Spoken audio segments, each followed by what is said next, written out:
இந்த சமூகத்தில் 20 வயசு 22 வயது வாலிபர்கள் இந்த பிசினஸ்ல இருக்கிறாங்க. 25 வயசு வாலிபர்கள் இந்த பிசினஸ்ல இருக்கிறாங்க. சர்வசாதாரணமாக மாறிவிட்டது. கௌரவமான குடும்பம், கண்ணியமான குடும்பம்.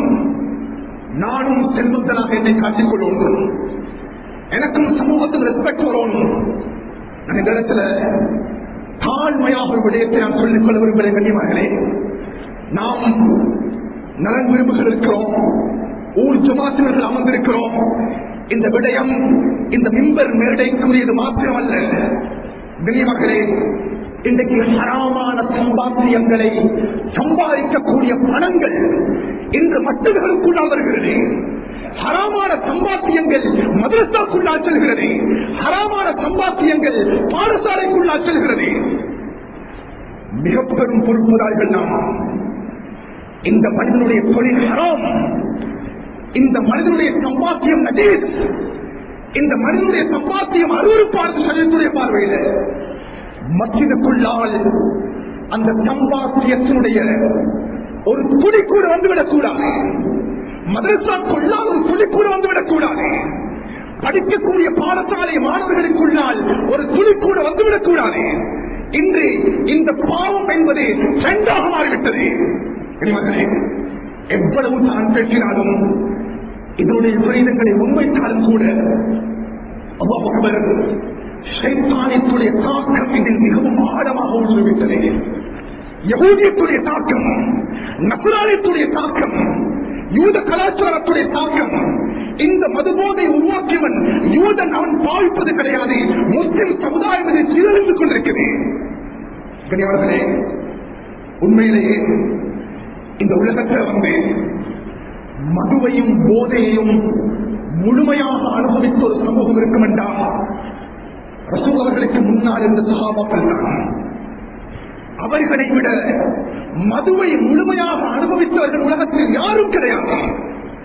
மதுரமான தண்ணியை மனிதர்கள் விரும்பி குடிப்பது போன்றோ கமா யஷ்ரபுல் வாஹிது மின்னா அல் மாஉ துலால், அதே போல் சஹாபாக்கள் வைனை, மதுவை விரும்பி குடிப்பார்கள்.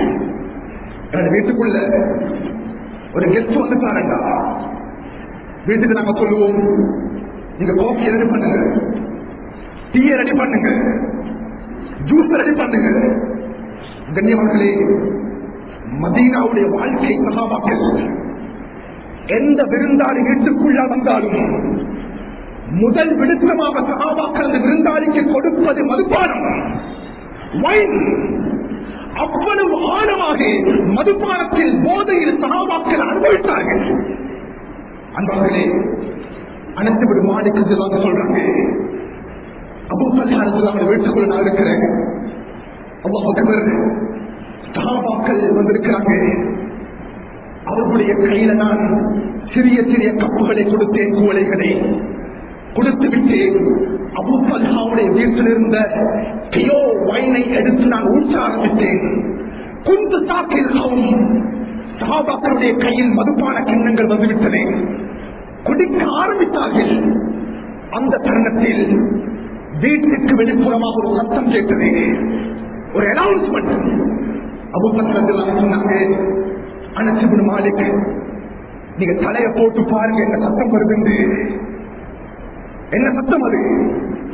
என்னோட காலத்துல மைக் இருக்கும், அந்த காலத்துல மைக்கில் அனௌன்ஸ் பண்றதுக்கு ஒரு அறிவிப்பாளர் அறிவித்துக் கொண்டிருக்கிறார். அனஸ் அவர்கள் வீட்டுக்குள்ள இரண்டு வண்ணமாக தலையை வெளியே போட்டார்கள். அலா இன்னல் ஹம்ர கத் ஹுரிமத், அலா இன்னல் ஹம்ர கத் ஹுரிமத்.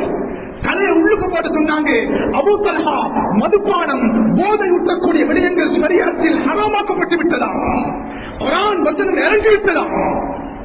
அல்லாஹ் அக்பர் கூறி ஒரு செகண்ட் போகட்ட. கண்ணியமானவர்களே, எந்த சஹாபியுடைய வீட்டில் இருந்தாலும் மதுபானங்கள் ஸ்டோர் பண்ணப்படாத வீடுகள் இருக்காங்க.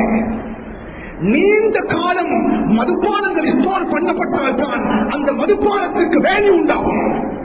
அவ்வளவு நீண்ட கால ஸ்டோர்கள் சஹாபாக்களுடைய வீட்டுக்குள்ளால் இருக்கும். இந்த அல்லாஹ்வுடைய கட்டளையை கேட்டு அடுத்த கணம் அபூ தல்ஹா மதுபானம் ஹராமாக்கப்பட்டு விட்டது சொன்னாங்க. அல்லாஹ்வுடைய கட்டளை வந்துவிட்டது. அனஸ் வீட்டுக்குள்ளால் இருக்கக்கூடிய மதுப்பான பீப்பாய்களை, மதுப்பான ஜலங்களை எடுத்து மதீனாவுடைய பஜாரில் கொட்டுங்கள். அடுத்த கணம் கண்ணியவர்களே, அபூ தல்ஹா ரலியல்லாஹு வீட்டுக்குள்ள இருந்த அத்துணை மதுப்பான ஜலங்களையும் பீப்பாய்களையும் எடுத்து பாதையில் கொட்ட ஆரம்பித்தார்கள். அடுத்து சொல்றாங்க, அல்லாஹ்வை சத்தியமாக நான் கூறுகிறேன், மதீனாவுடைய பஜார்ல நடந்து செல்ல ஆரம்பித்தோம். மதீனாவுடைய பஜார்ல நடந்து செல்ல ஆரம்பித்தோம். நம் கால் பாதங்களை மூழ்கடிக்கக்கூடிய அளவுக்கு மதீனாவுடைய பஜார்களில் மதுபானங்கள் ஓட ஆரம்பித்தன. படைத்தவன் அல்லாஹ்வுடைய கட்டளை. பல வருடங்கள் மதுவிலையும் போதையிலும் ஊழினவர்கள் அல்லாஹ்வுடைய கட்டளை வந்துவிட்டால் இதை நாம் எந்த இரண்டாவது ஆப்ஷன் கிடையாது. ஹராம் என்றால் ஹராம் தான், தடை என்றால் தடை தான். இதற்கு நாங்கள் இரண்டாவது ஆப்ஷனுக்கு போக மாட்டோம். கொட்டி வீசாங்கனியவர்களே, எனக்கு அண்மையில ஒரு வாழ்க்கை சோல் பண்ணினாரு.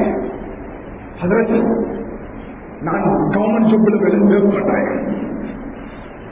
சில சந்தர்ப்பங்கள்ல வந்து திங்ஸ் எடுத்து நான் உள்ளுக்கு ஸ்டோர் பண்ணும் பொழுது வைன் கேசஸ் வரும். நுழையில வைன் கேசஸ் வரும். நாங்கள் ஏனைய சாமான்கள் எடுக்கும் பொழுதோ அதாக எடுத்து ஸ்டோர் பண்ணுவோம். சில சந்தர்ப்பங்களில் ஸ்டோர் பண்றதுக்காக வேண்டிய வைன் பாட்டில்ஸ் கேசஸ் வரும். அதை சுமந்து நானும் கொண்டு போய் ஸ்டோர்களை வச்சு கீப் பண்ணுவோம். அதற்கு நாங்க செய்யக்கூடிய தொழில் ஹராமான தொழில் தான். சில சந்தர்ப்பங்களில் அந்த மதுப்பான பாட்டில்களை எடுத்து உள்ளே வைக்க வேண்டிய சந்தர்ப்பங்கள் ஏற்படுகிறது. ஷரியத்துடைய சட்டம் என்னன்னு கேட்டாங்க. கனிமர்களே, அன்பு நபியவர்கள் 8 பேருக்கு சாபம் செய்திருக்கிறார்கள். அவனுக்கு நாசம் உண்டாகட்டும். அந்த 8 பேரில் மதுவையும் போதையும் பாவிக்கக்கூடிய மாத்திரமல்ல, இம்போர்ட் எக்ஸ்போர்ட் செய்யக்கூடிய மாத்திரமல்ல, பிசினஸ் ஈடுபடக்கூடிய மாத்திரமல்ல, மதுபானம் ட்ரக்கோடு தொடர்பான விடயங்களை சுமந்த ஒரு இடத்தில் அடுத்த இடத்துக்கு நாட்டினாலும் அவன் இந்த சாபத்துக்கு உள்ளாகுவான். இந்த ஹதீஸ் சொன்னதே போல வச்சாங்க. 1 hour போகல, ரிட்டர்ன் கால் பண்ணி சொன்னார், ஹதரத் அந்த ஜொப்பை நான் டிசைன் பண்ணிட்டேன்னு சொன்னாரு. அந்த ஜொப்பை நான் டிசைன் பண்ணிவிட்டேன்.